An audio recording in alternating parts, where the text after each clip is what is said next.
días a todos y todas. Soy Norberto Lloves, el secretario científico de la Asociación Escuela Argentina de Psicoterapias para Graduados. Como hoy tenemos una mesa internacional a pedido de sus participantes, vamos a hablar un poquito de la escuela. Es una escuela fundada en 1963 como Escuela Argentina de Psicoterapias para Graduados, dedicada a la formación de posgrado en psicoanálisis, que ha mantenido a lo largo de reconocida trayectoria la política pluralista de sus fundadores. Desarrolla en su sede propia actividades académicas regulares, de las que han egresado más de 1.500, 1.800 profesionales. Está constituida como asociación en 1978 y nos hemos ido ayornando en las épocas y se ha armado un convenio con la Universidad Nacional de La Matanza, y actualmente la escuela forma posgrados universitarios de maestría y especialización en psicoanálisis. Además tenemos un centro Raskowski, que es un centro de investigación y orientación comunitaria. Y bueno, bienvenidos a la casa. Vamos a comenzar con la actividad de hoy. Y les paso con Ileana Jiménez, que les va a comentar un poquito cómo es la dinámica de esta actividad. Ileana, por favor. Hola, buen día, muy buenos días. En el marco de los encuentros de la Comisión Científica de la Escuela, presentamos hoy el trabajo libre del doctor Luis Mario Minuchin, que se llama Sobre las influencias de Ferenczi en Melanie Klein, y a su comentador, el doctor Luis Martín Cabré. Primero el doctor Luis Minuchin va a leer su trabajo, y después el doctor Martín Cabré va a hacer los comentarios. Vamos a dejar un espacio, como siempre, para el intercambio de preguntas, y antes voy a leer los antecedentes, o parte de la trayectoria de los psicoanalistas que nos acompañan hoy.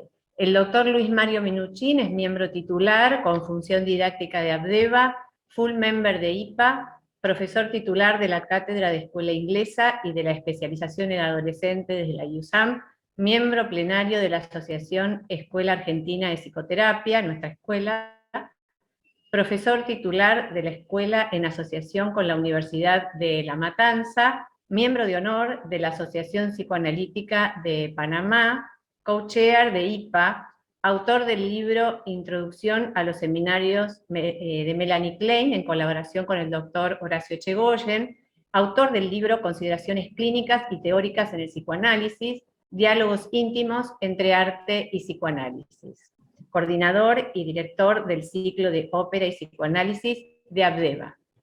Y entre otras cosas, el doctor Luis Jorge Martín Cabré es expresidente de la Asociación Psicoanalítica de Madrid, APM, miembro titular con funciones didácticas de la APM, miembro acreditado como psicoanalista de niños y adolescentes, miembro titular de la Sociedad Psicoanalítica Italiana, Centro Psicoanalítico di Bologna, miembro ordinario de la Sociedad Española de Psiquiatría y Psicoterapia del Niño y Adolescente, miembro fundador de la Fundación Internacional Sándor Ferenczi, miembro del European Editorial Board del International Journal of Psychoanalysis y del American Journal of Psychoanalysis, ex miembro representante europeo del Board de la IPA.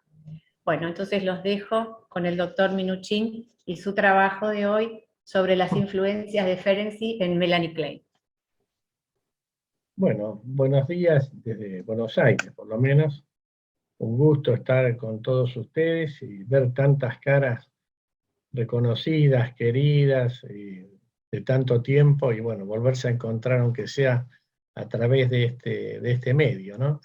Y también es un gusto, no solamente los colegas que tenemos acá, sino encontrarnos con colegas del exterior, con los quienes tenemos un gran afecto e intercambio científico.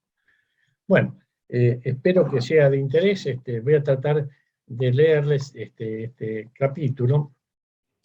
Y en realidad, bueno, como ven, hemos tenido mucha formación inglesa, digamos, en Argentina, y concretado, digamos, la escuela inglesa a través de Melanie Klein, y después aparecieron sus continuadores, Meltzer, Bion, etcétera, pero ¿cómo se formó? ¿Cómo surgieron las ideas de Melanie Klein? Justamente lo que intenta rescatar este trabajo es qué cosas ella tomó, de dónde tomó y qué cosas amplió de lo que podríamos decir era la teoría clásica freudiana, que permitió la ampliación de la concepción no solo metapsicológica, sino la ampliación del espectro de pacientes con posibilidades de ser atendidos, ser asistidos o ser ayudados de alguna manera, ¿no? Obviamente lo más conocido es la ampliación al psicoanálisis de niños. Pero creo que dentro de todas estas investigaciones y desarrollo que hizo Melanie Klein, bueno, las influencias que recibió directa e indirectamente con Ferenczi, es decir, fue su analista, fue quien lo impulsó en su desarrollo, bueno, los quería describir a través de este trabajo y poderlo comentar e intercambiar con ustedes. Bueno, paso a leerles lo del trabajo. ¿Te parece que compartamos pantalla? Sí, compartilo, va a ser más fácil, lo vamos leyendo desde allí. ¿Ahí se ve? Sí, yo perfecto, no sé qué dice el resto de la gente. Muy bien. Bueno. Sin duda, Sándor Ferenczi ha ejercido una intensa influencia en Melanie Klein, tanto emocional como científico-conceptual. Esto tiene que ver con toda la experiencia vivida en su análisis personal en Budapest, sobre todo en sus circunstancias personales y familiares cuando ella vivía y estaba allí. Recordemos que, al iniciar su análisis, ella tenía un cuadro de profunda depresión que se incrementó por la muerte de su madre, persona muy autoritaria y de inmensa influencia en Melanie Klein, como así también una vida conyugal no muy satisfactoria. Si bien ella nunca se llevó bien con el señor Klein, se casó con él y consideró que Ferenczi tuvo una influencia también en su separación. También fue importante el apoyo que le brindó en relación con la muerte de su hijo, en todo el proceso de duelo, que posteriormente ella desarrolló en sus artículos sobre el duelo, que ustedes conocerán, y su relación con los estados maníaco-depresivos. Ferenczi la apoyó y estimuló en sus decisiones personales y en su desarrollo científico-conceptual. Esto tiene relación con los aportes e influencia que ha tenido Melanie Klein, en especial en temas tales como el desarrollo del análisis de niños y el de otros conceptos teóricos como el de introyección, transferencia temprana, formación temporal del superyo, diferentes estos conceptos a las ideas freudianas de moral esfinteriana, por ejemplo, y o precursores del superyo que después desarrollaré, como así también la ampliación del concepto psicoanalítico sobre el simbolismo. Por otro lado, tan intensa ha sido la influencia de Ferenczi que él la impulsó a presentar su primer trabajo científico en julio de 1919, con el que tuvo acceso a la categoría de miembro de la Sociedad Psicoanalítica Húngara. Fíjense que era candidata, egresada, presentó el trabajo y ya le hicieron miembro con este primer trabajo. Dicho trabajo fue presentado al año siguiente en la International Circle of Psychoanalysis con el título de La novela familiar in statu nascendi, donde trataba el caso de su propio hijo, Erich, cuya verdadera identidad se suprimió en versiones posteriores. Ferenczi la estimuló a analizar niños, algo que Freud no consideraba posible realizar hasta esos momentos. Freud no quería o no estaba de acuerdo con la posibilidad de realizar el análisis de niños, pero no estaba en contra. Pensaba que no sería posible realizarlo, dado el escaso lenguaje de los niños, y por no haber desarrollado todavía en su totalidad la conflictiva edípica. Como sabemos, finalizaba a los 5 años, 4 o 5 años.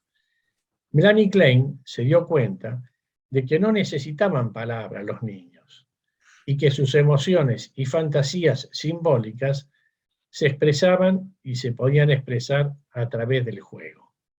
Por ello, inició el análisis de niños pequeños, tarea en la que fue estimulada y apoyada por Sándor Ferenczi. En la biografía Melanie Klein, Su mundo y su obra, que Phyllis Grosskut realizara, que también está en nuestra biblioteca de la escuela, explica a Melanie Klein: durante el análisis con Ferenczi, me llamó la atención acerca de mis grandes dotes para comprender a los niños y de mi interés en ellos, y alentó mucho mi idea de dedicarme al análisis, en especial al análisis de los niños. Yo tenía, por supuesto, 3 niños propios en ese momento. No he visto que la educación pudiera cubrir la totalidad de la comprensión de la personalidad y que por lo tanto tenga la influencia que uno desearía que tuviera. Siempre sentí que detrás había algo que nunca llegué a percibir. Obviamente, una cosa es ser madre, otra cosa es ser analista. Ferenczi alentó también a otras colegas a que se concentraran en el análisis de niños, como Ada Schrodt e incluso a Anna Freud. Parecía constituir un trabajo apropiado para una mujer, y en el caso de Klein, es posible que Ferenczi le sugiera observar detenidamente a los niños como un medio para penetrar en el núcleo de sus propios problemas. Bueno, tomaré la idea de precursores tempranos del superyo. Melanie Klein plantea la idea de un superyo temprano, como ustedes conocerán, en su artículo Los estadios tempranos del complejo de Edipo de 1928, que está en el libro En contribuciones al psicoanálisis, y allí desarrolla la idea de un superyo temprano y previo al descrito por Freud, y aceptado por sus discípulos, entre ellos Ferenczi.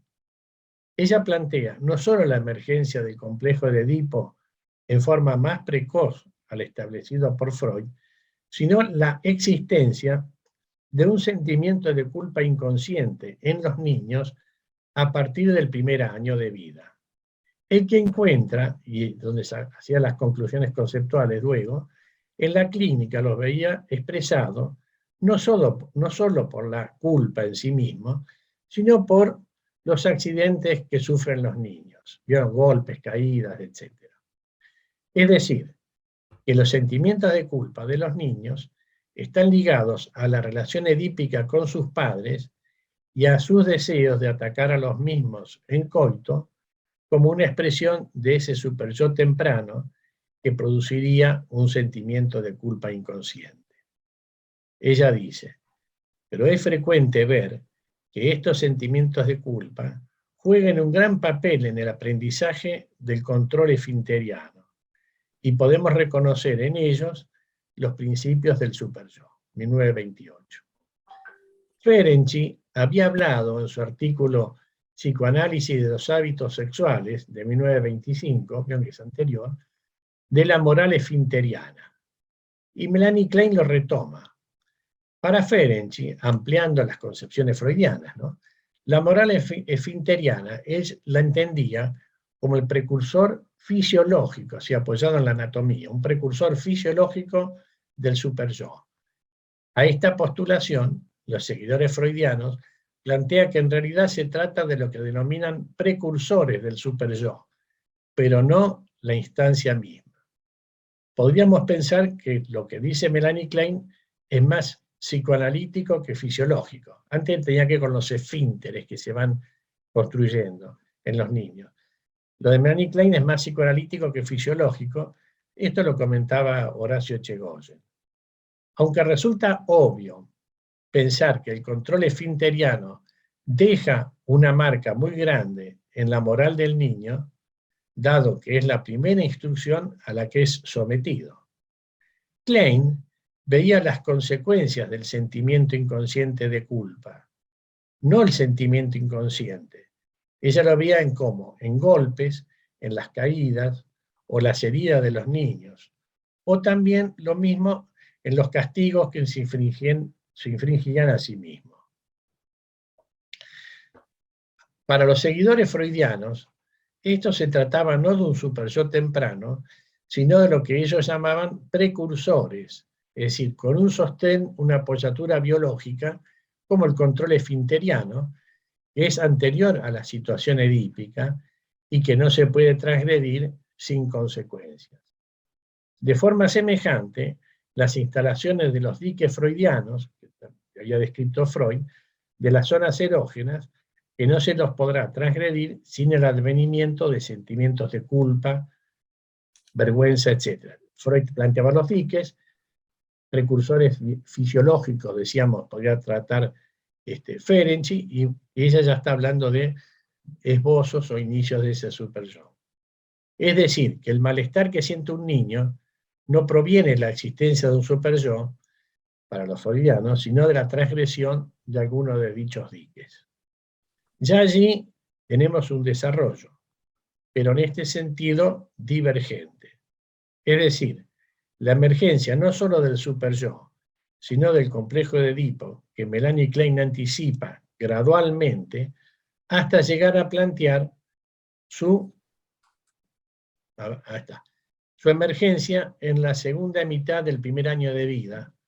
O sea, ella adelanta, anticipa, como ustedes saben, y lo llega a plantear la segunda mitad del primer año de vida. Por supuesto, esto no lo comparte Ferenczi. Por supuesto, y después analistas posteriores de la escuela inglesa, Meltzer, Bion, Meltzer en especial, lo anticipa y lo hace casi desde el inicio de la vida, ¿no? Ustedes recordarán que para Meltzer, cuestión a discutir, ya la existencia del esfínter del pezón de la mamá es como lo que frena la salida de la leche, y ese sería el tercero que estaría interviniendo allí. También podemos resaltar el artículo de Ferenczi, Estadios en el desarrollo del sentido de la realidad, de 1913, publicado en el International Zeitschrift für Psychoanalysis y en Sex y Psicoanálisis, editado por Hogarth Press. Melanie Klein realiza, a la manera de dicho autor, una estratificación en la constitución del superyo, ya que, así como el yo se desarrollará en diferentes etapas y estadios, algo semejante acontece con el superyo. Entonces, al no ser heredero del complejo de Edipo, a la manera freudiana, no solo está primitivamente desarrollado, sino que también tiene etapas en su desarrollo, y plantea que cuanto más temprano es el mismo, contendrá mayor sadismo, siguiendo asimismo un modelo tomado de Abraham, quien lo planteó en su clásico artículo que todos conocerán, el breve ensayo de la evolución libidinal, considerada a la luz de las enfermedades mentales, de 1925, bueno, publicada en Selected Papers de Abraham por Hogarth Press, ¿no?, la editorial inglesa. Otro concepto es el simbolismo. Ferenczi también ejerció su influencia en relación con esta idea del simbolismo. Nuestro autor escribió en 1913 su artículo sobre el simbolismo, titulado La ontogenia de los símbolos, también publicado en el mismo libro International Zeitschrift de Psicoanálisis y en Sexo y Psicoanálisis.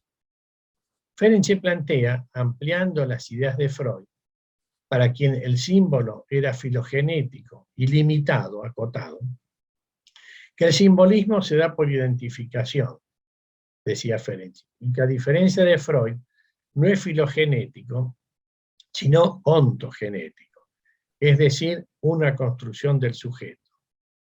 Dicho en otras palabras, el niño va creando sus símbolos que lleva a cabo por un proceso de identificación. Un segundito, perdón.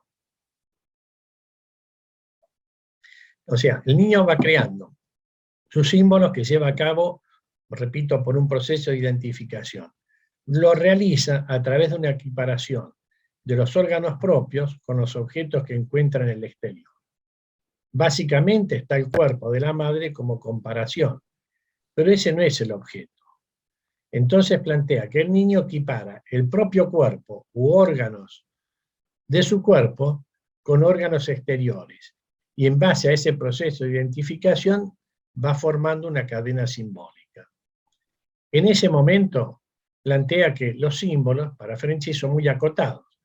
Lo que se puede simbolizar está representando los órganos del sujeto.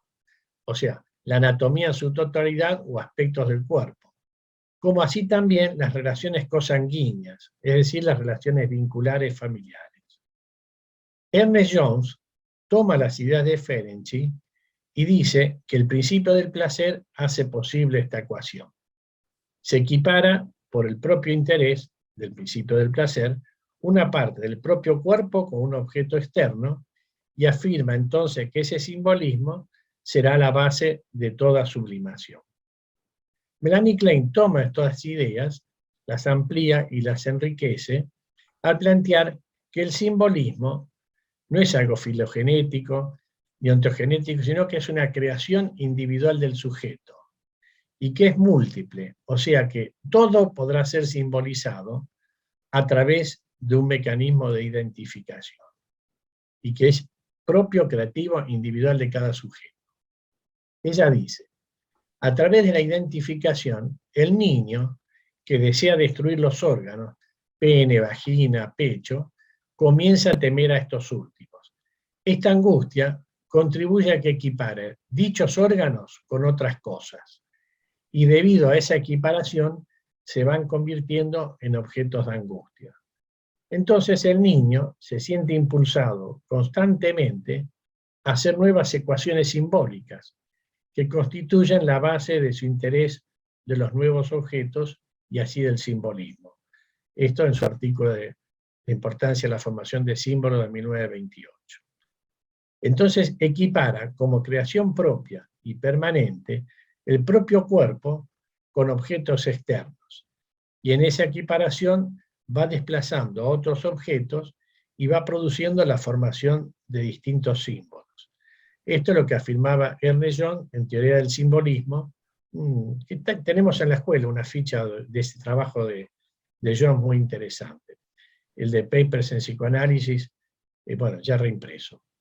Dice, es a partir del principio de placer que, por ejemplo, un individuo equipara el pene con el brazo, y el brazo con la máquina, y así sucesivamente, que por interés o por semejanza, a través del principio de placer, se puede equiparar un objeto con otro.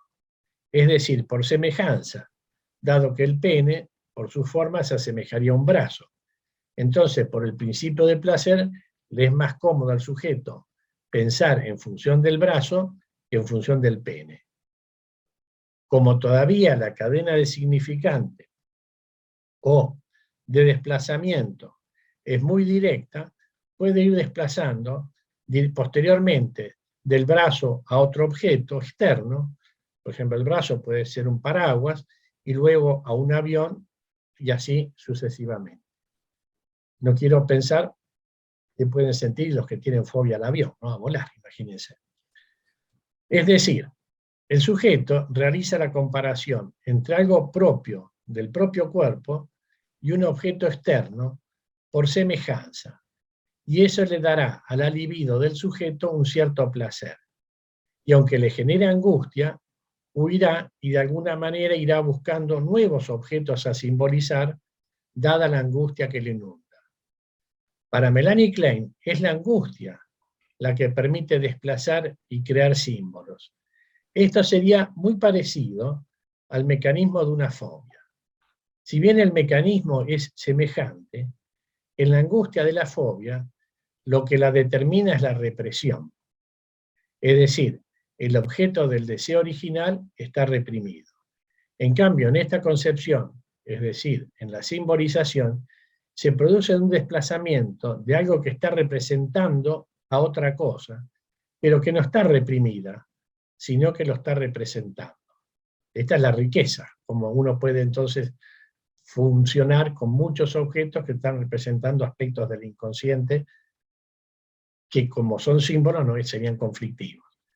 Por ello, Melanie Klein plantea que el simbolismo será el basamiento de la creación de ese mundo exterior. Nuestro mundo exterior es un mundo simbólico, como sabemos. El mundo exterior no es tal cual, sino que es una creación del sujeto, como acabo de decir. Crea la realidad externa basada en su propia fantasía. Es en sus propios deseos donde reproduce el exterior, en un mundo simbólico. En consecuencia, el sujeto se mueve en un mundo simbólico, imaginario en términos de Lacan, porque tiene que ver con las fantasías del bebé, pero no toma la idea de lo real, sino que es una construcción fantástica del bebé. En la medida en que yo del bebé pueda ir funcionando con símbolos, su yo irá creciendo porque tiene una mayor riqueza de funcionamientos y modo de expresión. ¿No? Yo siempre tomo este ejemplo, fíjense, la riqueza de esta forma de expresión y la riqueza del preconsciente que puede tener esto. Fíjense que nosotros siempre podemos decir, vemos un día soleado a la mañana como hoy, decimos, qué bella mañana de sol. Tenemos esas palabras del preconsciente. Alguien que tiene mayor riqueza en el preconsciente, podemos decir un poeta, puede decir qué bella mañana, la calidez del sol con sus rayos que me inunda, que yo. En esa expresión del preconsciente, en esa riqueza, puede describir simbólicamente con mayor riqueza algo de ese exterior. Paso a otro concepto, los primitivos fenómenos psíquicos, tomado también de Ferenczi. Ferenczi plantea en Notas y Fragmentos de 1930, publicado en Further Contributions sobre la teoría y la técnica del psicoanálisis, también publicado por Hogarth Press, que posiblemente todo organismo viviente reacciona a los estímulos displacenteros con fragmentación yoica, lo que sería expresión del instinto de muerte. Melanie Klein desarrolla y amplía este concepto en su artículo Notas sobre algunos mecanismos esquizoides. Pero plantea que la defensa inicial contra el instinto de muerte sería la disociación yoica, desarrollando así la base de su concepto sobre disociación tanto del yo como del objeto. Mientras que la posición, creo que es, de Ferenczi sugiere que el trauma es un fenómeno real, más abundante de lo que a simple vista parece. Se implica con la dinámica mental del sujeto, pero es real, ha sucedido en la realidad. Puede ser, tercero, de tipo sexual, pero también el trauma puede ser de otros tipos. En cuarto lugar, destaca como traumática las malas relaciones con los progenitores, o otra característica fundamental que acaba de dar peso patógeno al trauma, es la falta de resonancia en el entorno para con la víctima del mismo. Sexto, señalo, he anotado una serie de ideas, se me ocurrieron, ¿no?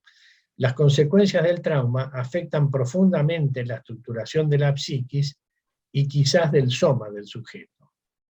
El sujeto se defiende en forma desesperada ante esa destructuración, incluyendo la identificación con el agresor y la asunción de las proyecciones patológicas de los adultos.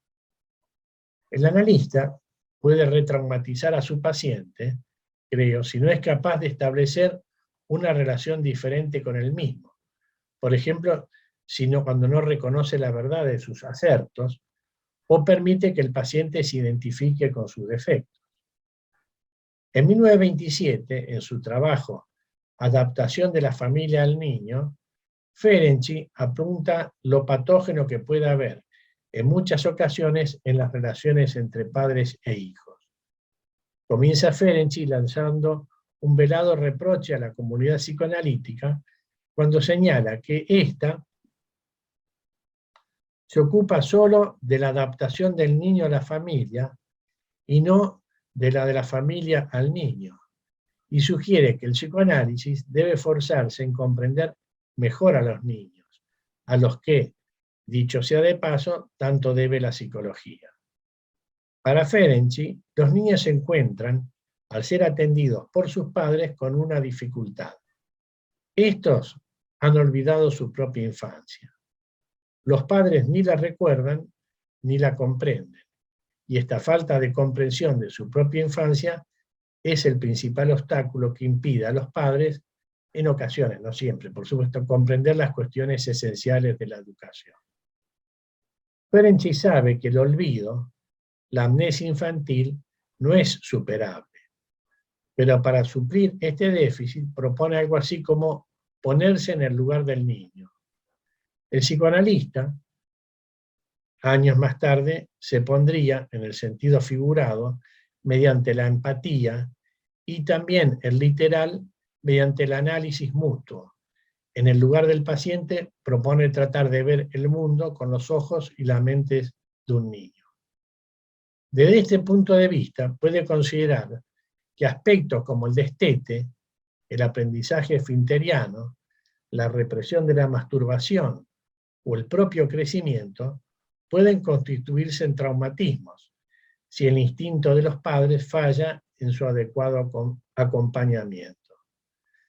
De esta forma, llegamos al año 1929 y al trabajo titulado El niño mal recibido y su impulso de muerte, obra que representará un salto cualitativo muy marcado en el pensamiento ferenciano en cuanto al traumatismo. En este artículo, Ferenczi estableció un nuevo tipo de neurosis, llamada neurosis de frustración, cuya etiología era fundamentalmente de índole traumática. La novedad radica en que el trauma es visto aquí no solo como generador de la variada patología mental, sino también como inductor de severas complicaciones orgánicas que pueden llevar al sujeto a las puertas de la muerte. También epilepsia, con coma profundo, asma bronquial, etc. Entre otras condiciones, son consideradas como un reflejo de un impulso de muerte extraordinariamente activada por las frustraciones afectivas recibidas por los niños.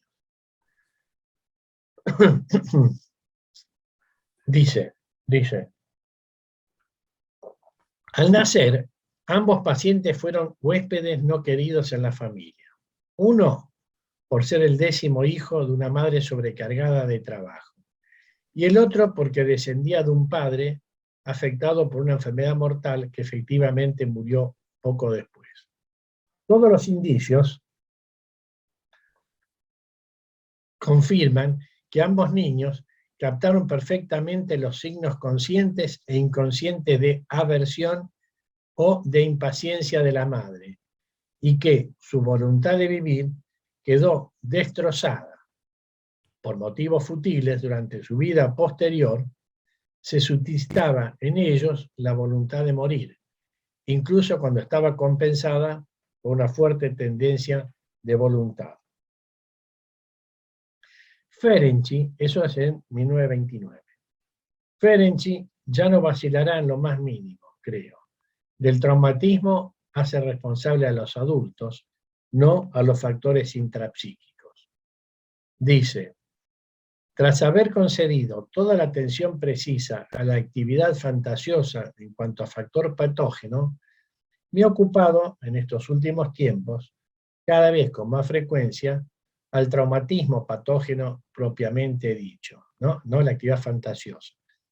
He descubierto que el traumatismo es mucho menos a menudo la consecuencia de una hipersensibilidad constitucional de los niños que puede reaccionar de manera neurótica e incluso frente a dosis de desagrado banales e inevitables, que un tratamiento verdaderamente inadecuado e incluso cruel.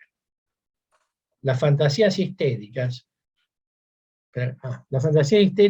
no mienten cuando nos cuentan cómo padres y adultos pueden ir muy lejos en su pasión erótica por los niños. Y cuando nos dicen que tienen la tendencia, si el niño se presta a este juego del inconsciente, de infligir al niño inocente castigos y amenazas graves que le trastornan y le quebrantan, causándole un violento choque y siendo totalmente incomprensibles entre sí, incomprensibles para él. Actualmente siento la tentación de atribuir, junto al complejo de Edipo de los niños, una enorme importancia a la tendencia incestuosa de los adultos, rechazada bajo la máscara de la ternura. 1929. Para Ferenczi, entonces, el trauma se desarrolla en dos momentos sucesivos. El de la experiencia propiamente dicha y el de la posterior reacción de los adultos frente al niño cuando se acerca en busca de un consuelo. Fíjense, el trauma del niño y la reacción de los familiares, de los padres. Otro concepto que Melanie Klein tomó, pero conceptualmente lo planteó diferente de Freud y de Ferenczi, fue el del tic. Para aquellos autores, el tic era una expresión sintomática sin el correlato de una fantasía. Es decir, era una expresión narcisística, mientras que para Klein se trataba del correlato mental de una fantasía inconsciente y por lo tanto objetal. Ella, de acuerdo con las observaciones hechas por Ferenczi en su artículo Observaciones psicoanalíticas acerca del tic, de 1921, a saber que el tic es el equivalente de la masturbación, pero no coincide con él en calificarlo de síntoma narcisístico primario, pues ya por entonces estaba convencida de que el tic no es accesible a la influencia terapéutica hasta que el análisis haya logrado descubrir las relaciones de objeto en las que se basa, mencionándolo en una contribución a la psicogénesis del tic. O sea, no era una descarga autoerótica narcisística, sino que era algo que tenía que ver con una situación objetal conflictiva, que se reproducía y se expresaba sintomáticamente a través del tic, lo cual nos permitiría abordar ese tic, digamos, ¿no? Yo recuerdo, y esto lo contaba también Bruno Vinograd hace muchísimos años, un paciente que cada vez que hacía una interpretación se fregaba los ojos, ¿no? Hasta que era un tic que él tenía así, hasta que en realidad era un intento de negación de eso que había percibido, ¿no? Me acuerdo que eso lo contaba Bruno Vinograd. Finalmente, otro concepto de Ferenczi, el de introyección, concepto tomado por Freud, Melanie Klein también lo toma, pero lo amplía, como ustedes saben, y lo desarrolla como la base del desarrollo mental. Plantea que la base del desarrollo psíquico se dará a través de los mecanismos de introyección y proyección, como los primitivos mecanismos de funcionamiento del yo temprano para su desarrollo y constitución. En el artículo que ustedes conocían de 1913, Estadio del desarrollo del sentido de la realidad, Ferenczi sostiene que el niño adquiere el sentido de realidad mediante la frustración de sus deseos omnipotentes. Llama a los estadios de omnipotencia y de realidad estadio de introyección y estadio de proyección, respectivamente. Terminología y concepto que posteriormente Melanie Klein adoptó, modificó y elaboró, como antes señalé, en el sentido de identificación proyectiva e identificación introyectiva como parte del funcionamiento mental y de la estructuración psíquica. Bueno, llegamos así a algunas conclusiones de todo esto, ¿no? Sabemos que Klein citó con mayor frecuencia a Abraham que a Ferenczi, aunque en sus notas autobiográficas dice que es mucho lo que menciona a su primer analista. Dice allí, es mucho lo que debo agradecer a Ferenczi. Una de las cosas que me transmitió y consolidó en mí fue la convicción de que el inconsciente existía y de su importancia en la vida psíquica. Gocé también del contacto con alguien que poseía extraordinario talento y tenía también una vena de genio. Esto lo menciona Phyllis Grosskut en su libro Melanie Klein, Su mundo y su obra, y coincido plenamente con esto de la deuda que tiene con Ferenczi Melanie Klein. Podría finalizar diciendo que de los trabajos finales de Melanie Klein resaltaría en especial el de Envidia y Gratitud, donde describió el concepto de gratitud, que sería reparación del objeto y gratitud, y que considero es lo que ella mantuvo con su primer analista, Sándor Ferenczi. Bueno, muchas gracias. Estas son algunas de las ideas que les quería transmitir. Luis aplaude porque es amigo mío, por eso y bueno, y lo tenemos acá presente. Bueno, gracias a todos.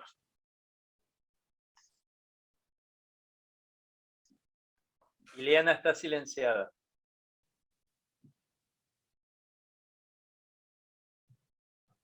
Bueno, muchísimas gracias, Luis. Le damos la palabra al doctor Luis Martín Cabré. Buenas tardes a todos. Quiero decir que para mí es un gusto enorme participar de esta mesa, de este seminario. Primero de nada por estar con todos ustedes, a los que conocí hace unos años estando en Buenos Aires, y por compartir también con mi querido amigo Luis todas estas reflexiones que ya hemos hecho en alguna otra ocasión. Con Luis me unen muchos vínculos sobre muchos temas, como es el psicoanálisis, Melanie Klein, Ferenczi, pero también la música, el arte y muchas otras cosas.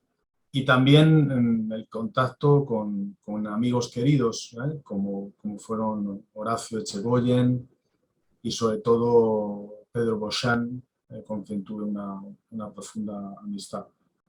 Claro.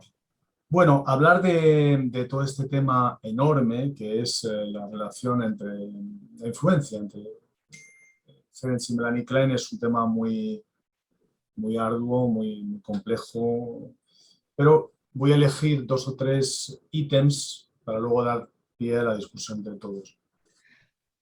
Efectivamente, la primera cosa que uno se plantea es ¿cómo fue esto del análisis de Melanie Klein con Ferenczi? ¿Y por qué? ¿Y en qué situación? Parece ser que el encuentro entre Melanie Klein y Ferenczi fue mediado por el hermano favorito de Ferenczi, que se llamaba, curiosamente, Sigmund. Lo cual ya da bastantes ideas, ¿no? Quien, viviendo en Viena, y como era colega de Arthur Klein, que era el marido en ese momento de Melanie Klein, intercedió en que pudieran tener un encuentro, a ver si Melanie entraba en razón y se sometía a un proceso analítico, terapéutico. Se produjo además este encuentro después de unas vacaciones que Ferenczi había tenido con Freud, precisamente, con otro Sigmund, en Dalmacia, ¿no? Actualmente la Yugoslavia. En ese momento, Melanie Klein, cuando se encuentra con Ferenczi, tenía 30 años de edad, llevaba 9 años infelizmente casada y era madre de 2 hijos que pronto serían 3. Y decidió irse a curar con el mejor especialista de trastornos nerviosos de Budapest. Los síntomas de Melanie Klein, como ha dicho Luis muy bien, según recoge Grosskurt, era una profunda depresión que se agravó efectivamente tras la muerte de su madre y durante el puerperio de su tercer hijo. Este era el cuadro que tenía Melanie Klein cuando entra en contacto con Ferenczi. Hay una interesante carta de la madre de Melanie Klein, Libusa, que le escribe en 1906 a su hija, en la cual le dice: lo que me preocupa, querida Melanie, es que incluso tus expresiones de alegría están siempre marcadas en el fondo por un inevitable toque de pena y de tristeza. Es tu destino o tu naturaleza, desgraciadamente, el estar siempre torturada por algo. Bueno, este es el clima de Melanie Klein cuando empieza el análisis con Ferenczi, que me parece interesante destacarlo, porque con una personalidad como la de Ferenczi es muy fácil imaginar cómo todo el proceso analítico se empieza a deslizar claramente hacia los temas infantiles y cómo se trata enseguida de producir una revisión de cómo había sido, cómo se había fraguado la situación afectiva de su infancia, lo cual permite entender por qué este deseo de explorar y profundizar una y otra vez sobre el tema de la personalidad del niño, de los conflictos infantiles que habían sido los propios de ella, ¿no? Esto permite entender esta especie de dedición o de deseo por profundizar en el tratamiento de niños, que era absolutamente toda una innovación. Pero fíjense en los años. A mí me gusta mucho pensar en estas cosas con la historia y con las fechas. El análisis de Melanie Klein con Ferenczi empieza en 1912. En 1912, Ferenczi está tratando a un niño, el primer niño y único niño que trataría en su vida, que era el pequeño hombre gallo. Un texto que Freud le conminó a que no publicara porque él estaba escribiendo Totem y Tabú y no quería que los planteamientos de Ferenczi un poco deslucieran las intuiciones que Freud estaba tratando de esbozar. Con lo cual, el texto de Ferenczi sobre este niño, el pequeño hombre gallo, se publicó un año después, pero ya estaba en curso en el año en el que justamente empieza el análisis de Melanie Klein con Ferenczi. Es muy interesante el caso de este niño, si no lo conocen, que tenía exactamente un problema de fobia como Juanito. Bueno, Ferenczi hacía lo mismo que hacía Freud. Si Freud escribía un tema sobre fobia y tal, Ferenczi escribía un tema sobre fobia, y así sucesivamente. Entonces, es una especie de extensión del caso Juanito de Freud, que era una fobia a los caballos. En este caso era una fobia a los pollos, a las gallinas, a las aves. Este niño desarrolló una fobia a todo lo que fuera un pollo, un gallo, una gallina que pudiera haber cerca de él, como consecuencia de haber sido picado en el corral, en el pito, ¿no? por una gallina de estas mientras hacía pis.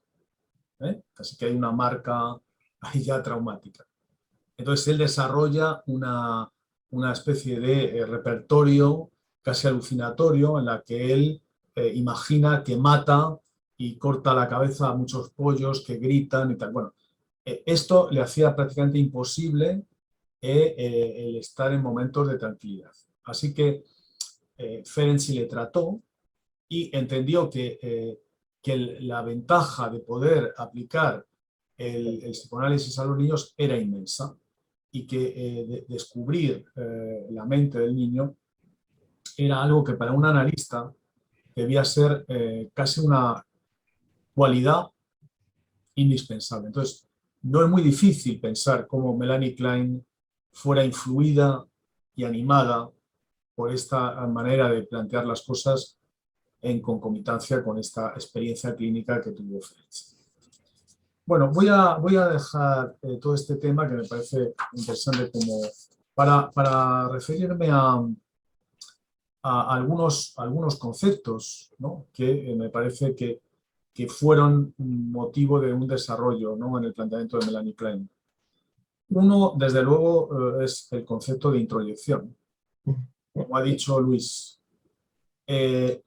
Ferenczi debuta dentro del mundo psicoanalítico, a pesar de ser extraordinariamente joven y un poco animado por Freud a su vez, a escribir un texto que terminaría siendo un texto esencial en la teoría psicoanalítica, que es transferencia e introyección. ¿Por qué introyección? En realidad, el concepto de introyección de Ferenczi es una manera de complementar todo el trabajo que Freud está haciendo sobre el caso Schreber, sobre la proyección. Freud estaba haciendo un planteamiento sobre los mecanismos psicóticos, sobre el paranoico, sobre Schreber, utilizando el mecanismo de la proyección como el elemento esencial. se producía una especie de vaciamiento del yo a través de la proyección. Por el contrario, y esta es la idea de Ferenczi como réplica muy interesante, en el neurótico se produciría el mecanismo inverso. O sea, lejos de un vaciamiento del yo, de lo que se hablaría es de un ensanchamiento del yo. El yo se queda como inflado, como hinchado, como impregnado de todas las aportaciones que provienen de los objetos externos.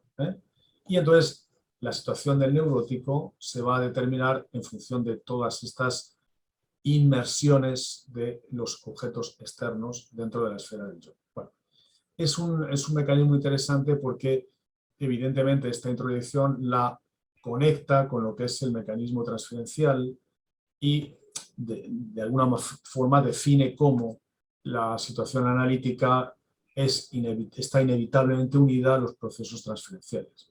Bueno, esta es una manera de introducirse en el mundo psicoanalítico, pero dejando una huella que para Melanie Klein fue muy determinante.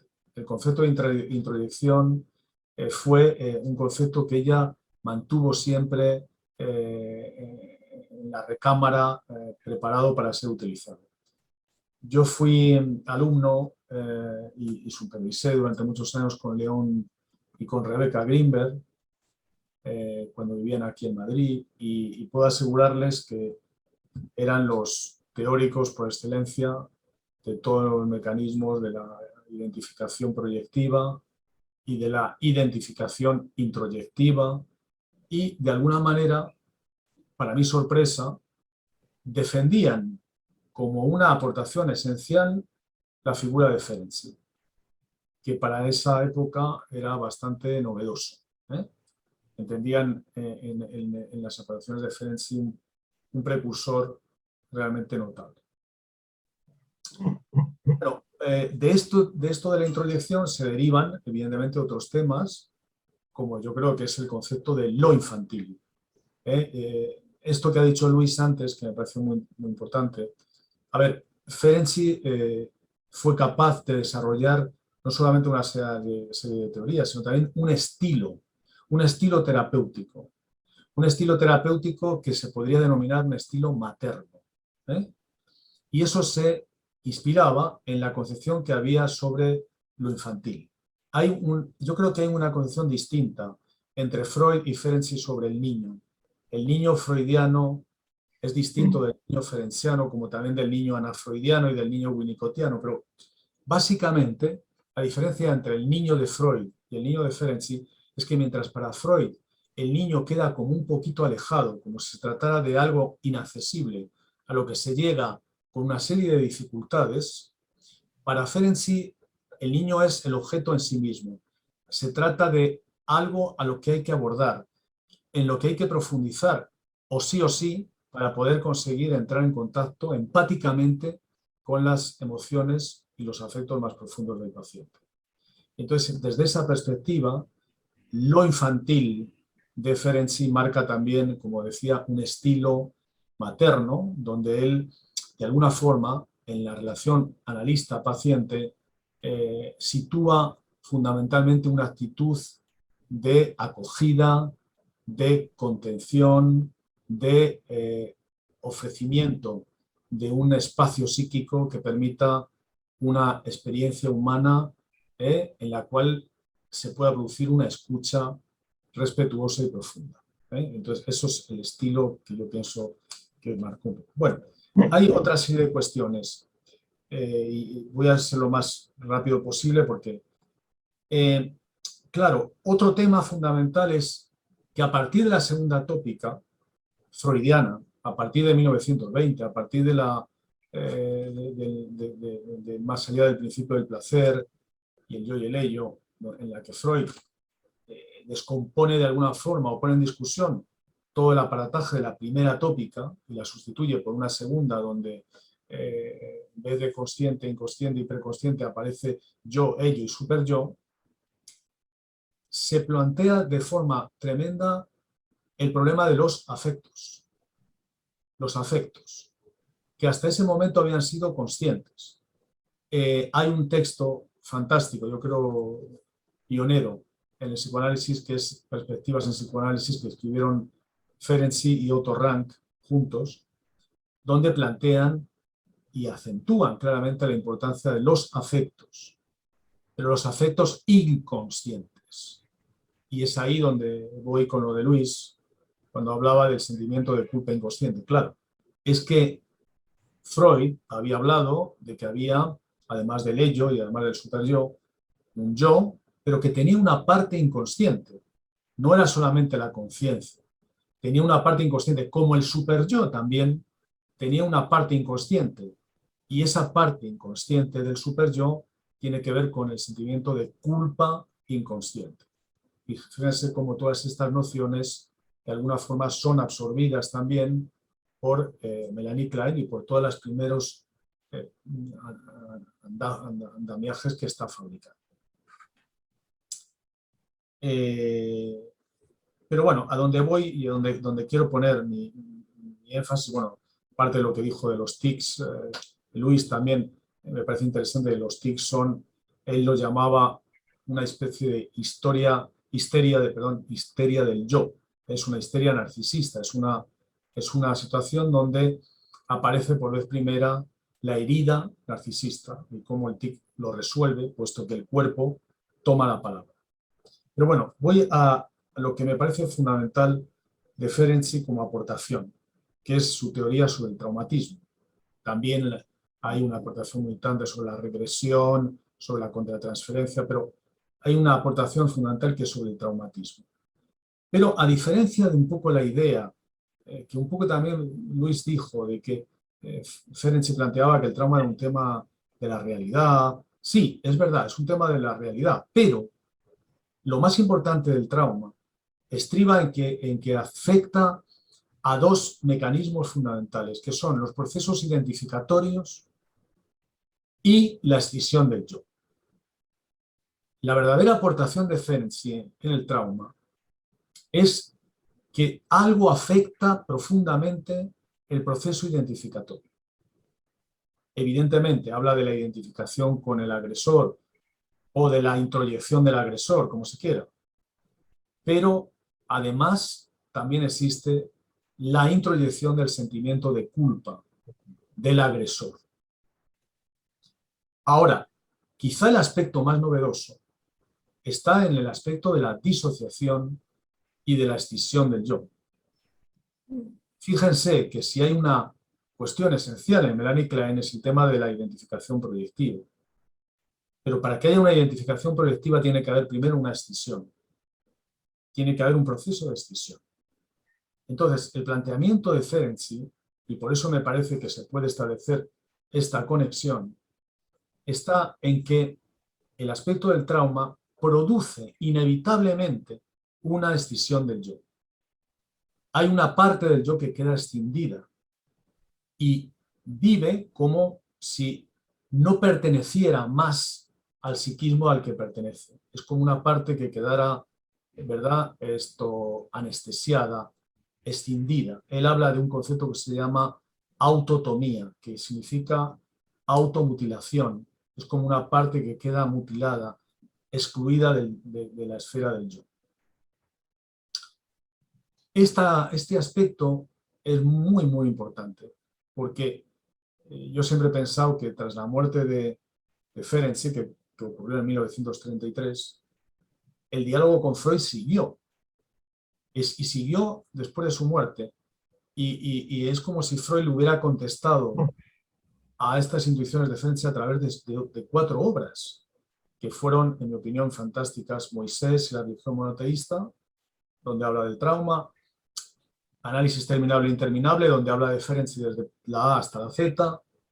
Construcciones en análisis, donde habla de una técnica psicoanalítica que en realidad es un trabajo totalmente metapsicológico, pero sobre todo es en la escisión del yo en los procesos defensivos, donde Freud habla claramente de un concepto que para ustedes será ya conocido porque uno de nosotros lo ha desarrollado, que era ni más ni menos que el concepto de escisión de Ferenczi.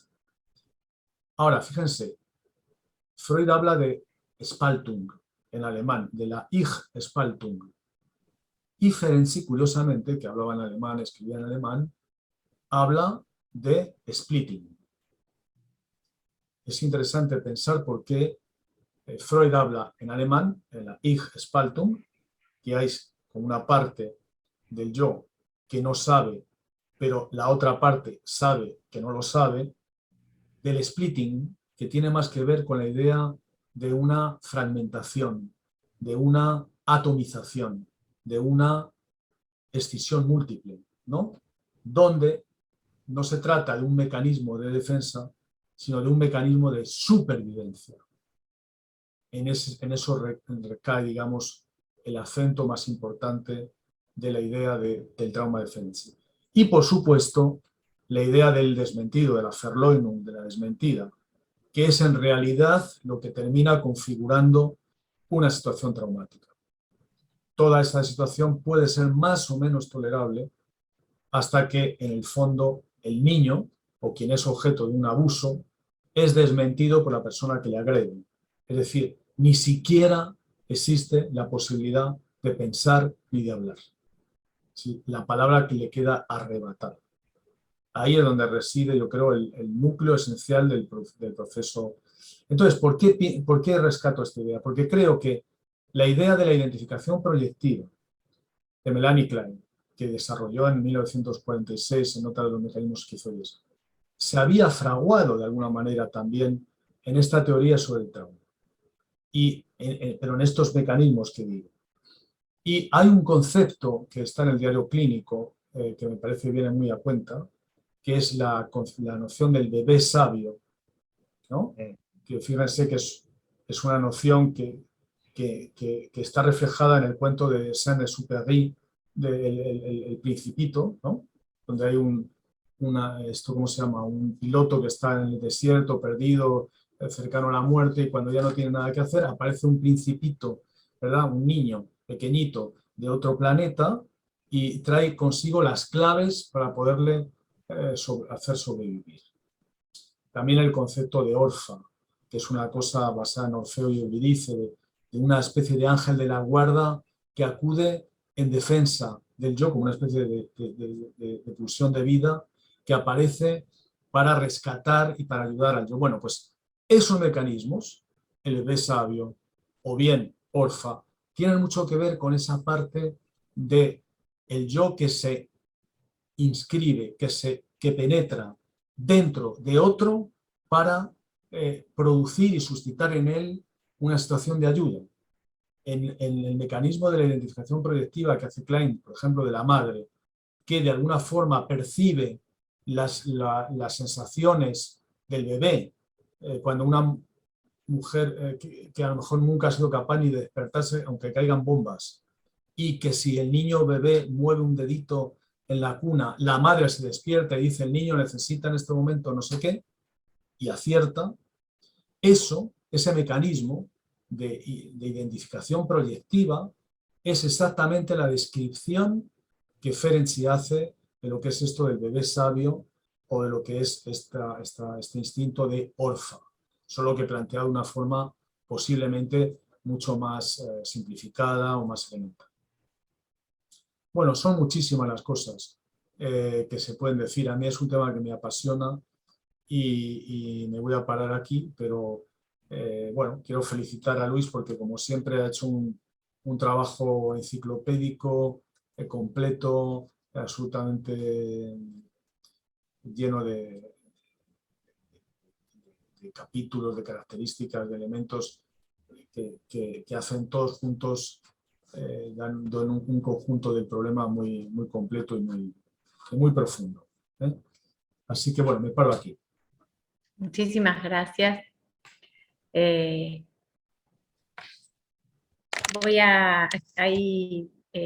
mensajes de agradecimiento. En lo personal me encantaron los dos trabajos y la complementariedad de los conceptos entre uno y otro me pareció muy interesante.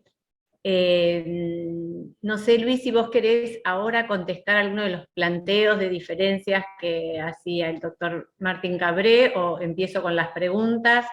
¿Cómo les parece mejor? ¿Querés complementar algo de lo que él dijo? No, yo te voy a tomar las preguntas porque en realidad creo que coincidimos bastante las ideas de Luis y yo, en el sentido de vamos ampliando, es decir, explicitando teorías, tanto estaban en Klein, que las tomó de Ferenczi, que son desarrollos que uno enriqueciona a los otros, no se contraponen, a eso me refiero. Así que yo diría que si hay preguntas de los colegas que quieran hacer, un gusto. Escuchemos Bueno, eso en todo caso. muy bien. Bueno, además de la bienvenida y la gratitud, para usar una palabra kleiniana por la presencia de los dos, Mariu Farrés pregunta, dice, gracias por su generosidad y precisión en las teorizaciones. ¿Podrían explayarse acerca de los estilos terapéuticos y concepciones acerca de los niños vigentes en Klein y en Ferenczi? No sé quién de los dos quiere contestar o...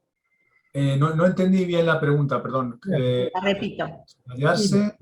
Si podrían explayarse acerca de los estilos terapéuticos y concepciones acerca de los niños vigentes en Klein y en Ferenczi. A ver, yo no sé si se puede hablar de estilos así en plural. Desde mi punto de vista, el estilo de Ferenczi que marca un cambio con respecto a lo que venía siendo el estilo habitual, es un estilo materno y que es una novedad. Es decir, para empezar, los análisis duraban en esa época, 1923, 24, 25, 26, muy poco. Es Ferenczi el primero que plantea que los análisis deben de durar todo lo que el paciente necesite que dure. Que es muy importante que un paciente pueda hacer una regresión hasta los niveles más profundos que necesite llegar. Lo cual, evidentemente, era algo que se contraponía con lo que en ese momento se utilizaba más, que era la técnica activa, que se trataba de terminar cuanto antes. Incluso los análisis terminaban con una fecha que el analista imponía. Esta posición fue contestada por Ferenczi en un trabajo titulado Contraindicaciones de la técnica activa, y donde él sostenía que el análisis tenía que terminar por agotamiento. En ningún caso el analista debía de tener ninguna urgencia ni ninguna necesidad de terminar el análisis cuanto antes. Así que esto plantea de repente un estilo que permite una acogida y una escucha más minuciosa, más lenta, donde el analista permite que el paciente pueda poder entrar dentro de él y hablarle dentro de él. Y no solamente...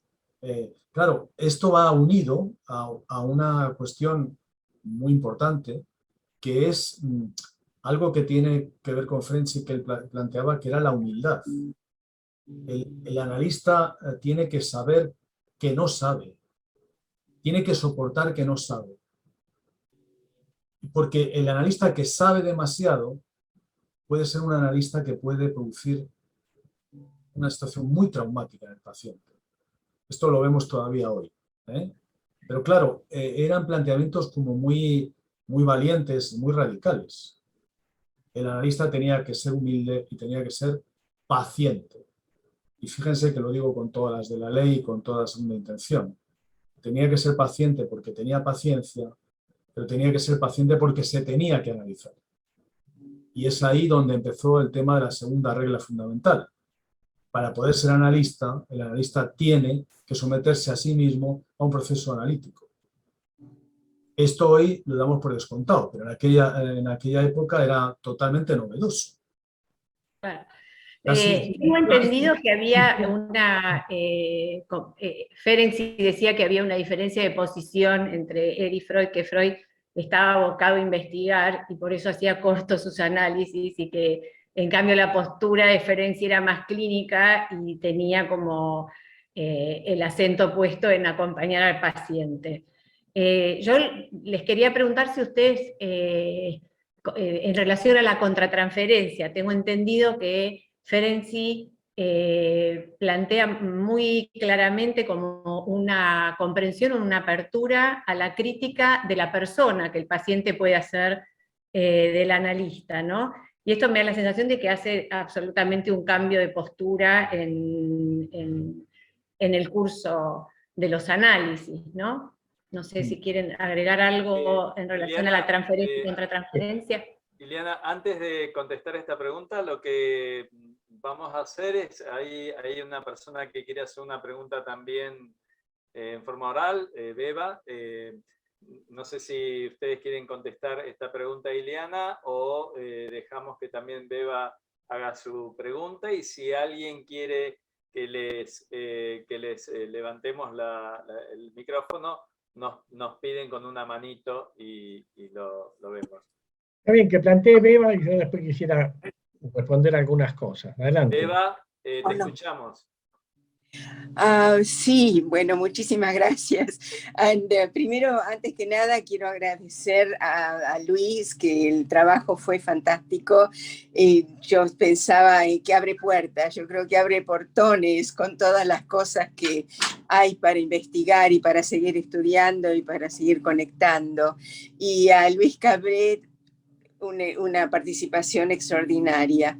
Y lo que me evocó, cuando hablan de lo infantil, y obviamente Melanie Klein se centró, y yo como argentina fui entrenada con Melanie Klein. Cuando vine a Estados Unidos tuve problemas para eso, para diferirlo. Pero la pregunta, para ir directamente al tema, es si hay alguna relación o no con el niño eterno de Carl Jung. Carl Jung es contemporáneo de Ferenczi, los dos seguían al principio el mismo, pero después en distintas arenas. Esa fue mi pregunta y mucho agradecimiento. Gracias. Bueno, yo quisiera tomar algunas ideas. No podría responder a esto de... Si quiero tomar algo respecto a lo antes y que decía también Luis, mi tocayo. Ustedes fíjense las distintas percepciones que cada sujeto puede tener de aquello que recibe en base a su concepción temporal o teórica, ¿no?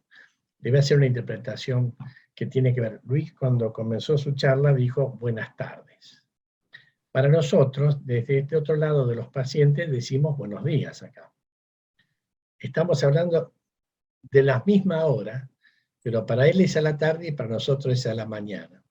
O sea, podríamos pensar, tomándolo esto como parte del proceso terapéutico, no confusión en este caso con Luis, porque hay diferencias geográficas, sino dónde está ubicado el paciente en sus fantasías y dónde estamos ubicados nosotros en nuestra contratransferencia, en nuestra percepción de lo mismo, ¿no? Esto es, la hora es la misma. Y esto también tiene que ver con algo que resaltó Luis, de la idea de esto de lo materno. No se te escucha, Luis. Perdón, de esto de lo materno que él resaltó, que después fue retomado por Klein en el sentido de identificación proyectiva e identificación introyectiva como parte de los procesos del desarrollo evolutivo del bebé que se van a desarrollar y después se van a repetir seguramente en la situación analítica. Y que esto lleva también a las ideas de transferencia y de contratransferencia. Así como los primeros autores, en Freud, no tomaba tanto la idea de transferencia, de contratransferencia, como explicitación de esto de permitir escuchar esto de las técnicas que decía Luis, con Melanie Klein se desarrolla la idea de contratransferencia. Es decir, que también brindamos y damos al paciente y recibimos desde el paciente ansiedades, emociones, que también tienen que ser metabolizadas y digeridas en el analista para justamente no actuar contratransferencialmente, que es lo que después se ha llamado identificación o contraidentificación.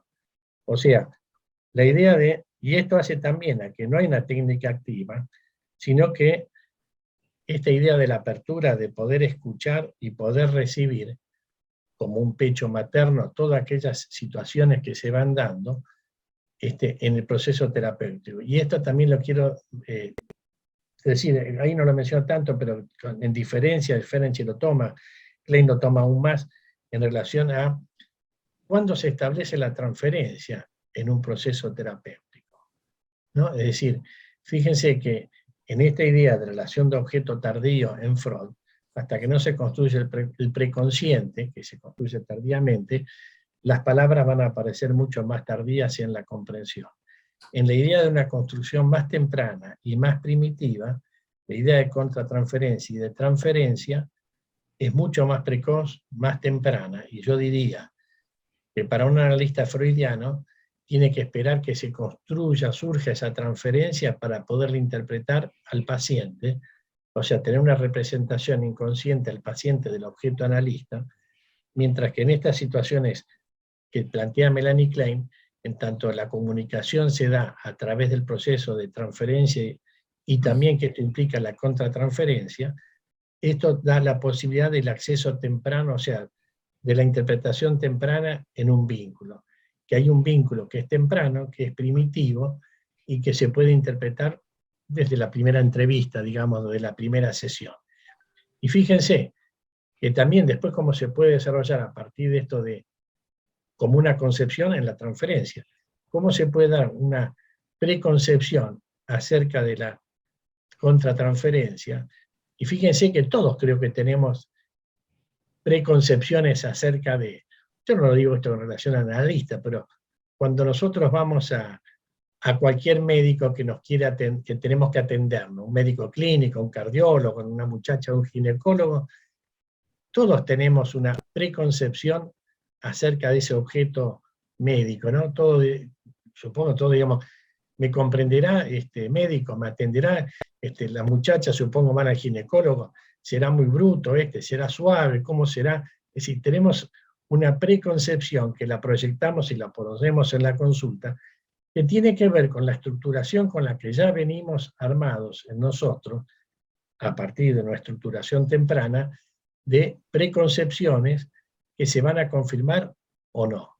Pero que creo que esto responde a la idea de transferencia temprana, situaciones tempranas, y que por supuesto que esto ya nos lleva a técnicas activas, justamente algo de esto que Luis decía, sino a la posibilidad de transferir tempranamente algo de estas situaciones muy, muy primitivas que pueden ser interpretables y pueden ser comprendidas desde el comienzo. Sería también a la idea que el bebé tiene una preconcepción de la existencia de un pecho. El bebé no le van a decir tenés que chupar la teta cuando nació. Hay algo biológico y psicológico, emocional, que hay un objeto, a eso que llamamos objeto, entonces no es, va a ser de aparición tardía, va a ser de aparición temprana, que lo va a nutrir, que lo va a alimentar. Me parece que esto es la idea de, bueno, de estas cosas que estamos desarrollando, que sería este otro personaje del bebé sabio que había mencionado y Tocayo Luis y demás, ¿no? O sea, y creo que, fíjense, yo agregaría algo más que no está en esto, pero que serían que cuando existirían carencias de representaciones, algo que no se ha podido preconcebir, presignificar o prefantasear, fíjense que no habría simbolismo. Yo creo que esto da apertura después a otras teorías que podríamos decir las enfermedades psicosomáticas, ¿no? Sería aquello que no ha podido ser concebido, no puede ser fantaseado y que va a tener que ser creado, no hay, o sea, fallas o falencias en las representaciones respecto a algo. Enfermedad psicosomática en el sentido que alguien que no va a poder expresar a través de una emoción, a través de una palabra, lo termina expresando a través de un síntoma físico, ¿no? Que también alguien, pues, otros pacientes, ¿no? No estamos hablando de estos pacientes primitivos o digamos más dentro del campo de la neurosis que estamos hablando con Luis, ¿no? No sé si esto aclaro o me desvíe, ¿no? No, gracias. Respecto a la de Jung, ¿Quiere agregar algo? ¿Quiere tomar ahora la palabra? Bueno, muy brevemente. Yo lo que quiero decir es primero que creo que Freud fue un genio y que no se le puede pedir más de lo que hizo, ¿eh? Entonces él, evidentemente, tenía unos planteamientos, pero tuvo siempre una capacidad autocrítica y de poner en discusión todo lo que él planteaba y defendía, y no le importó revisarlo, darle la vuelta, volverlo a reformular, ¿no? Y eso, entre otras cosas, gracias a la complementación que había entre estos pioneros extraordinarios que tuvo el psicoanálisis, ¿no? Quiero recordar una anécdota que Luis no ha comentado, pero que es muy importante decirla. Yo, para mí, la considero, y es que cuando Horacio Echegoyen fue nombrado presidente de la IPA, y le llevaron a Londres y vio todas las fotos de todos los presidentes que había habido de la IPA, dijo: un momento, aquí falta una foto, falta la foto de Ferenczi. Claro. Y yo no voy a aceptar ser presidente de la IPA si no ponen ustedes su fotografía y su figura. Y eso que él era un kleiniano visceral. O sea, quiero decir, para decir cómo este hombre tuvo la sensibilidad de entronizar y de colocar algo que faltaba. Y luego, por lo que decía Beba, ¿no? sobre Jung, bueno, es que estos iban juntos a todas partes. Freud, Jung, Ferenczi, iban juntos a Estados Unidos en el barco. Además no iban en avión, iban en barco, con lo cual tenían horas y horas de... Y ahí se contaban de todo, se contaban los sueños. Decían: ¿por qué no quedamos y nos contamos los sueños? Y ya Freud decía: bueno, los contarán ustedes, yo soy el que no puede contarlos. Bueno, pero hablaban de todas las cosas, hablaban de todos los asuntos, y claro que todo el tema del niño, el niño eterno, todo eso estaba presente en todos los diálogos que tenían entre todos ellos. Quizá no le hemos dedicado un poco de tiempo a Abraham, que era otro personaje importantísimo, Sí, claro. porque también, de la misma manera que Ferenczi escribía lo mismo que escribía Freud, Abraham hacía también lo mismo, y entonces, igual que Freud escribió sobre Leonardo da Vinci, Abraham escribió sobre Giovanni Segantini, que era otro pintor.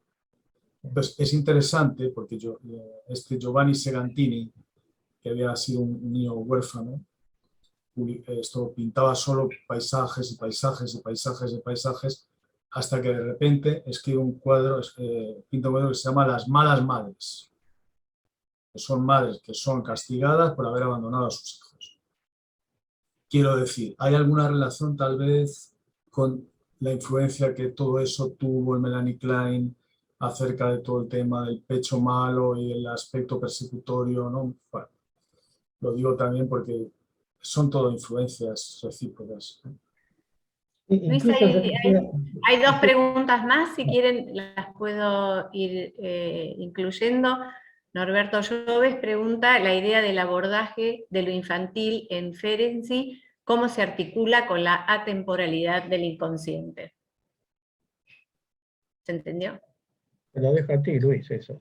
Bueno, se articula totalmente, porque si hay algo que caracteriza a Ferenczi es justamente la apuesta decidida por el inconsciente y por todas las características del inconsciente, como la atemporalidad. No es un niño cronológico, no es un niño de psicología evolutiva, es un niño que está permanentemente presente en todas las manifestaciones, lapsus, actos fallidos, inconscientes, sueños sobre todo, ¿no? De hecho, el concepto de bebé sabio tiene un precedente que es el sueño del bebé sabio. Así que es un sueño. Yo quiero agregar esto, la idea de el niño que todos llevamos y seguimos teniendo dentro nuestro, ¿no? El niño que a veces se puede expresar a través de expresiones verbales, de actings, de actitudes o de emociones, ¿no? Y en esto yo quiero resaltar algo, en esto de todos estos registros emocionales, cómo se pueden expresar, porque siempre lo he resaltado y se ha dado en otras circunstancias. Fíjense que, por ejemplo, Pablo Picasso, en los momentos que él estaba de duelo, que había muerto Casellés, el otro compañero de él que se había ido de Barcelona, había muerto el otro artista, eso corresponde al periodo blue de Picasso. Picasso, en sentido de duelo, pintaba todo en azul. creo que en una mesa que también he participado con otros artistas plásticos, creo que estaba Guillermo Rux, mira, está recientemente fallecido, que él también decía que cuando él estaba triste pintaba en azul, blue. Quiero tomar esto como una emoción, se puede expresar no solamente en palabras, sino como una expresión simbólica a través de un colorido, ¿no? Y blue es tristeza en inglés, ¿no? Es decir, que cómo se han ido tomando significados que son emocionales, que por ahí no tienen representación en palabras, o alguien no las puede expresar, y las pinta, las escribe, compone una música. Es decir, tomo esto como estas situaciones primitivas. Bueno, lo único que podemos hacer nosotros es acompañar cuando eso no es expresión simbólica de algo, sino cuando es conflictivo o frena el desarrollo del sujeto, ¿no? Creo que es el niño que no terminó todavía de poder expresar con una palabra, una representación simbólica, una emoción, ¿no? No sé si esto...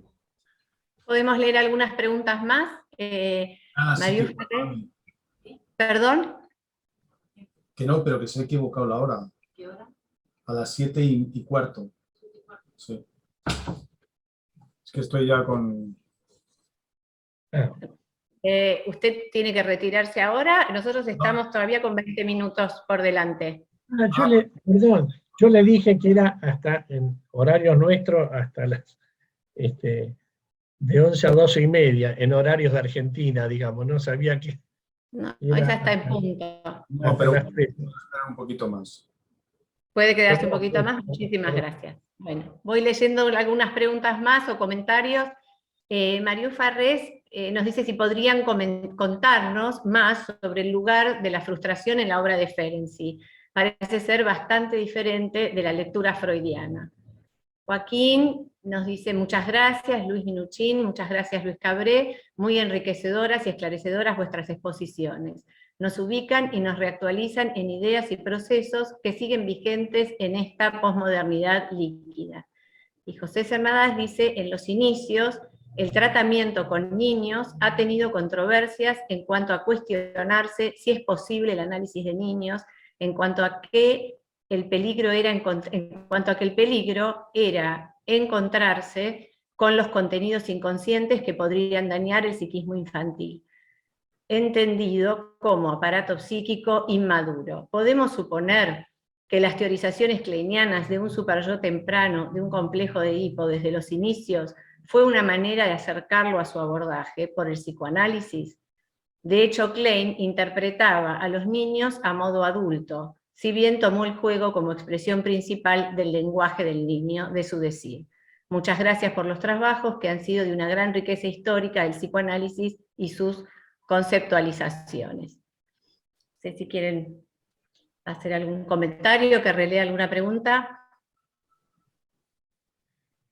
Mira, yo tomaría esto, no sé si Luis quiere decir que está más apurado. Esto no es riqueza histórica, esto es reactivación de conocimientos que están dentro nuestro y que nos ayudan a comprender más a nuestros pacientes. Justamente, esta última pregunta, no se daña el psiquismo. Creo que un niño que sufre por una carencia, por lo que fuese, lo que necesita es justamente la ayuda del alimento terapéutico para poder entender el significado de esa situación de angustia que no alcanza a significar. Por eso creo que es hasta el hecho temprano. Un niño que llora, la mamá tiene que decodificar qué es lo que tiene, qué es lo que le pasa. Tiene un cólico, tiene hambre, necesita algo. Es decir, lo que está pidiendo es la expresión a través de cómo lo pueda expresar de una necesidad.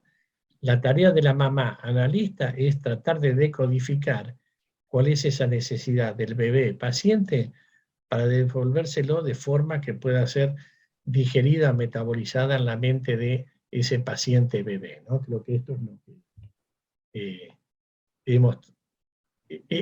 hemos tratado de ampliar de dónde han surgido estas teorías y estas concepciones, que por supuesto, como dijo Luis, a Freud le estamos realmente, no agradecidos, admirados de lo que ha desarrollado. Lo que vemos son las ampliaciones a estas concepciones, ¿no? Yo pensaba esto como cuando, ¿quién fue? Lloyd Wright, que sacó inventó el avión, bueno, y después se fue ampliando y ahora tenemos los jets. No anulan la concepción de los aviones primitivos, sino que permiten, bueno, tener un vuelo más alto en la vida mental, me parece, nuestra y de nuestros pacientes, porque esto no es solamente para los pacientes, para nosotros también, ¿no? Que somos pacientes humanos. Luis Cabré. Sí, yo con respecto a esta cuestión, me parece que volvería con esta cuestión de la idea del niño dentro del adulto. Hay un fenómeno muy interesante que se ha descubierto recientemente y descrito, que es el poliquimerismo uretroparental, que demuestra cómo en los meses de embarazo las células del feto navegan a través de la sangre hacia la madre y dejan una serie de huellas en los huesos, en el cerebro y en la piel de la madre, que quedan después intactos a través de los años. Pero no solo. Cuando la madre está dedicada a crear al bebé, hay una parte del bebé que se especializa para proteger a la madre. Y en madres que están embarazadas y que tienen una lesión, por ejemplo, cardíaca, el bebé especializa una parte de sus células para reparar la dolencia o la enfermedad de la madre. Bueno, esto nos puede servir como una metáfora de lo que quería decir antes. O sea, en la concepción de Ferenczi hay una sensación clara de que no solamente el analista se está ocupando del paciente, también el paciente se está ocupando del analista. Eso lleva a concepciones luego muy radicales, como el paciente como terapeuta del analista, en fin.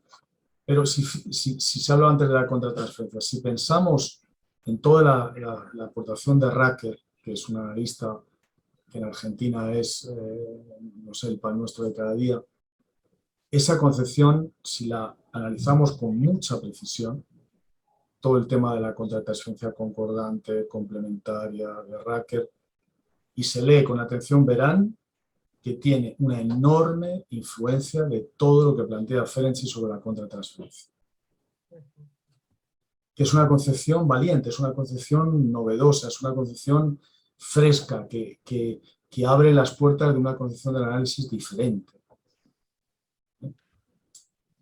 Bueno, son muchos los temas, da para muchas horas. Otra cosa que me llama la atención, decía Luis, porque Luis ha empezado diciendo buenas tardes, pero no he dicho cómo van ustedes tan tapados, ¿sabes?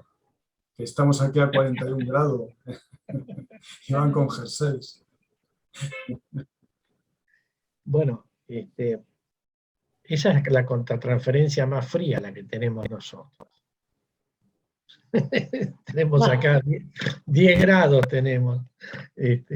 Bueno, pero también de lo que hemos estado tratando de ver, creo que es del clima emocional que se da en el proceso del vínculo terapéutico, ampliado de las limitaciones iniciales de la teoría a estas ampliaciones, tomado a partir de Ferenczi, que es tomar cosas de Freud, dejar algunas concepciones y ampliarlas, como de Melanie Klein, que tomó y desarrolló algún tipo de concepciones ampliadas a partir de lo de Ferenczi. Yo creo que es el enriquecimiento de lo que se puede ir dando de padres a hijos, y que lo que los hijos pueden tomar de la figura de los padres, retransformarla, elaborarla, recrear y crecer. Que por otra parte, en la vida, es la expectativa que cada uno tenemos. Todos tenemos la expectativa que nuestros hijos nos superen, digamos, aún como parte de proyección del ideal del yo, pero también como la expectativa de eso que vamos dejando rastro detrás nuestro de lo que vamos haciendo. ¿No? Que creo que puede ser una idea, una teoría, puede estar concretado concretamente en un hijo, en la obra X que se pueda hacer de algo, que algo que tiene que ver con la creatividad humana, yo creo, ¿no? Y fíjense, creatividad humana podemos llegar al libido.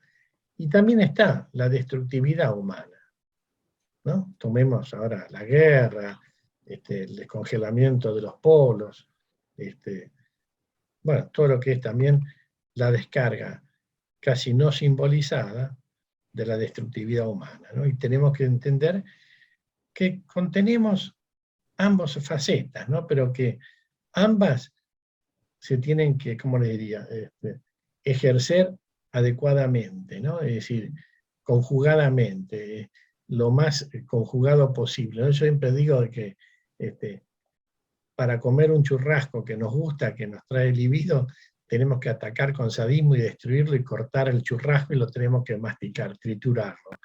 Pero en la conjunción de ambas cosas podemos incorporar eso y crecer y evolucionar, ¿no? Yo creo que este es un poco, el desarrollo va a estar dado, y Ferenczi lo amplió, y Melanie Klein también, la mayor integración posible y factible de estos componentes, llamémosle, de sadismo y libido, instinto de muerte, instinto de vida, como lo querramos llamar, ¿no?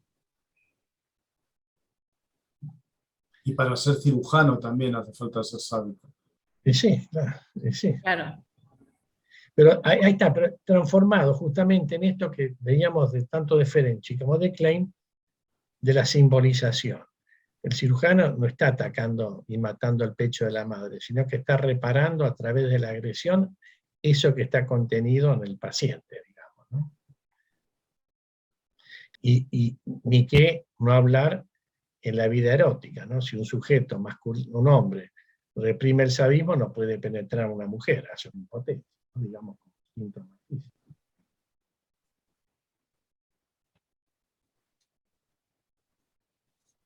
Sí, No sé si quiere agregar algo más el doctor Cabré, o hay alguna pregunta más. Aurora Angulo nos manda, dice, leyendo a Klein nunca percibí su reconocimiento a Ferenczi, no lo nombra. Y Mariú agradece a todos por traer un autor tan poco visitado. Yo le quiero decir que sí lo reconoce, lo cita Sí. innumerables veces.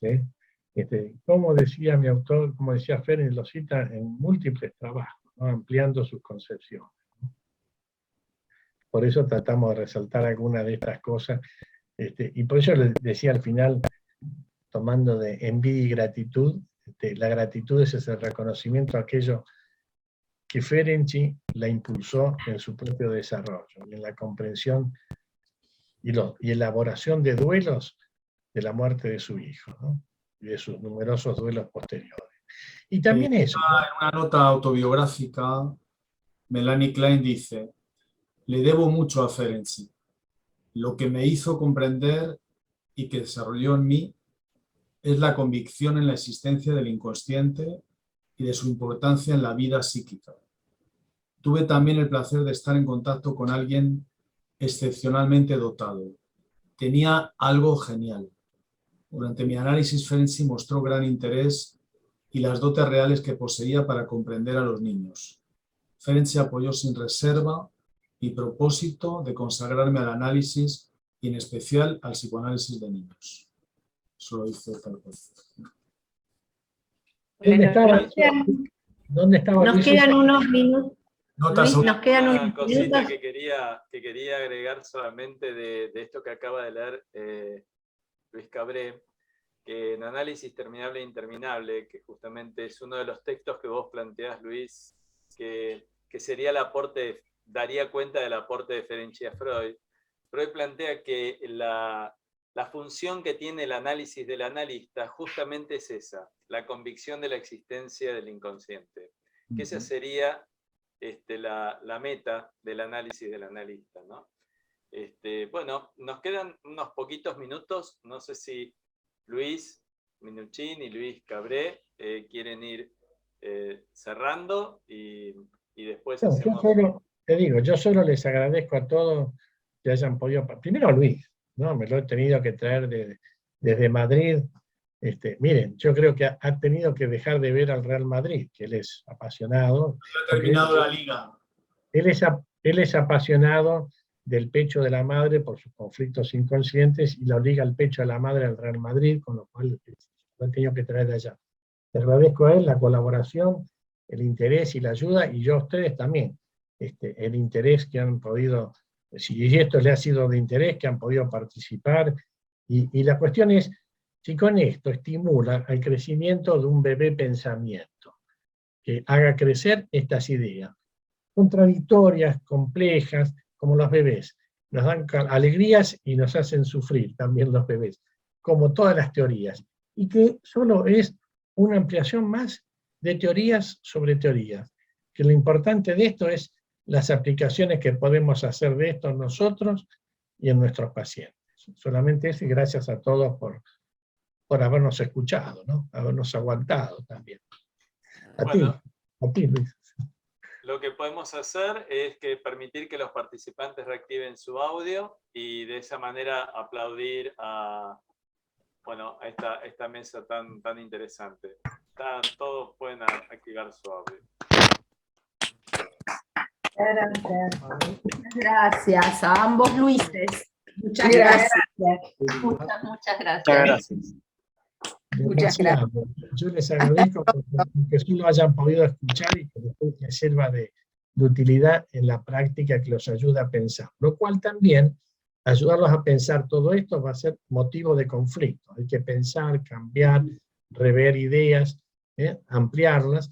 Bueno, conflicto en el sentido de evolución, de crecimiento, ¿no? Es eso. Gracias a todos ustedes. Gracias. Gracias.